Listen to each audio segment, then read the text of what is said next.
The war in Ukraine may be entering a critical new phase, the launch of a major offensive by Vladimir Putin's armies.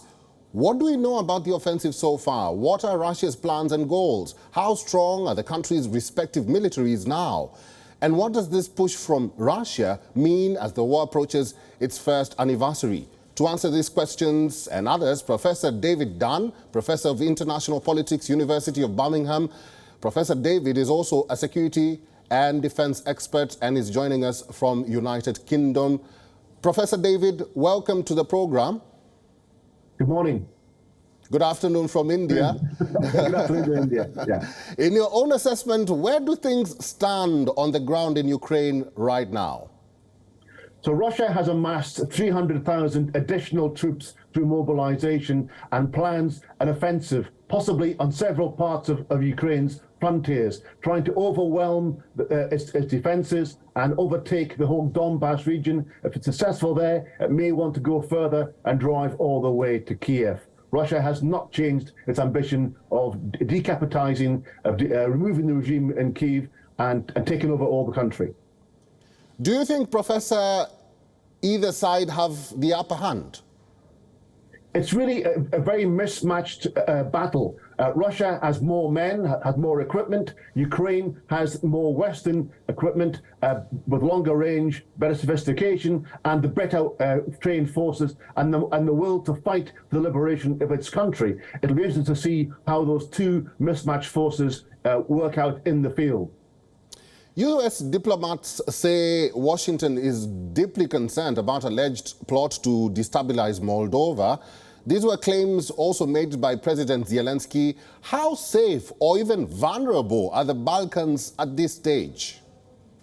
I think Russia would like to reunite the Soviet Union under a new flag, and Moldova falls into that category. They would like to take on the Balkans, but the Balkans are now actually protected by NATO membership for the most part, and therefore I think they are out of bounds for Russia. But the ambition of Putin is difficult to assess, and he has wrong-footed Western diplomats before, so people must approach him with caution. President Zelensky has renewed calls on the West to deliver weapons to Ukraine with greater urgency. What do you think arming Ukraine is doing to the war? What arming Ukraine is doing to the war is giving the Ukrainians a chance to actually fight off this brutal and illegal invasion. Without Western weapons, they would have been overwhelmed by now.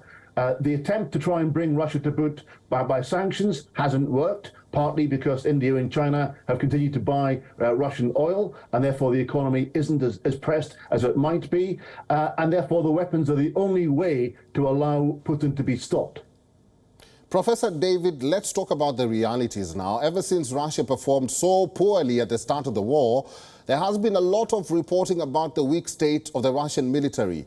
How would you evaluate its condition now? The Russians are poorly led, poorly trained, poorly equipped, and they assumed that the large size of the Russian force would overwhelm Ukraine just by dint of numbers. That was proved not to be the case over the last year, but they have retrained, they have learned the mistakes, and therefore we don't expect them to do the same things as they did before. They may attack on several fronts and huge numbers, and that will be a real challenge for Ukraine. Well, at the beginning of the war, the West implemented stringent economic sanctions on Russia. Russia has still been able to sell oil and natural gas, though at lower volumes than before the war. How are the problems in Russia's economy affecting its ability to fight in the war? Russia has suffered a massive disinvestment from the West, but its economy has deliberately been fashioned in a way to make it resilient to this. So long as it can sell oil and gas, the ruble floats on the international currency markets, that they are quite resilient. And unlike Ukraine, the war has not been felt in terms of the devastation and destruction of Russian cities. And therefore, the sanctions alone will not bring them to their knees. Let's go back to where I started. What are Putin's goals for the new offensive? Are there other outcomes that Putin could be could sell as a win? And what are Ukraine's goals in the short term? The minimalist position that Russia would like is control of all the Donbass areas that he's declared as being part of Russia. But if he's successful there, he may well push on. Putin has come back time and time again to claim more of Ukraine. He actually wants all of the country, and that's the long-term consideration. Is even if he gets the Donbass and stops there, he may come back in a few years' time for the rest of Ukraine, which he considers to be part of the greater Russia. And therefore, that remains a problem. For Ukraine's perspective, they want their country back. They want to actually liberate the parts that have been invaded last year and in 2014, and they want a long-term security future whereby they're not frightened of being invaded by an illegal act by their big neighbor.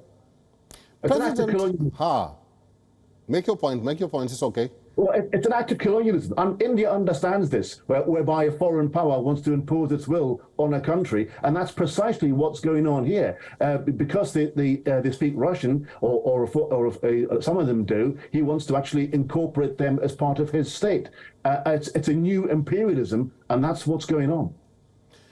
President of Belarus, Alexander Lukashenko, has invited U.S. President Joe Biden to Minsk to meet with Vladimir Putin to what he calls stop the war against Ukraine. Should Biden honor the invite, and will this have any impact on negotiating a way out of the war? Yeah, this is a propaganda exercise by Lukashenko. He's someone who actually isn't a serious or independent leader, but he wants to actually have the prestige of having Biden come to his country. That's not going to happen. Putin has showed no willingness to negotiate whatsoever because he thinks he can win militarily and therefore doesn't want to actually give any concessions to the West or Ukraine or anybody else. You have to watch for propaganda exercises, and this move by Minsk as part of that. Now, let's talk about what is happening currently. The Munich Security Conference has begun. Will it have any impact in resolving the conflict in Ukraine, you think? The coincidence of the Munich conference happening on the first anniversary of the invasion offers an opportunity to both double down on the commitment that the West has made. The West has been very unified in its response to this flagrant act of aggression, but also to think about the longer term. Prime Minister Sunak this morning has called for long-term security commitments to Ukraine once this war stops, to prevent what I said earlier is an ongoing threat from Russia that Russia may come back in the future. Not necessarily to invite Ukraine to join NATO, it doesn't qualify for that just now, but actually to give real substantive long-term commitments to Ukraine's security going forward in a way that prevents and deters Russia from coming back for further acts of aggression. So come February 24th, the world will mark first year anniversary of Russia invading Ukraine. What happened next? Really, both sides believe that they could prevail militarily. The Russians are a much larger country with a huge armed forces, with huge amounts of tanks and armored fighting vehicles. They're pulled out of store. They've got conscription. They're going to throw everything they can at it. Ukraine thinks that with Western weapons and its willpower that it can resist this and fight off the Russians and offer a counteroffensive later in the year. Both sides think they can prevail militarily, and therefore there will be more violence, more death, until the map changes further, or until Russia is blunted and realizes that it can't prevail militarily. Unfortunately, there's no sign of this war ending anytime soon. Professor David Dunn, thank you very much for your insights and for talking to us today on WION World is One. Thank you and good afternoon. WION is now available in your country. Download the app now and get all the news on the move.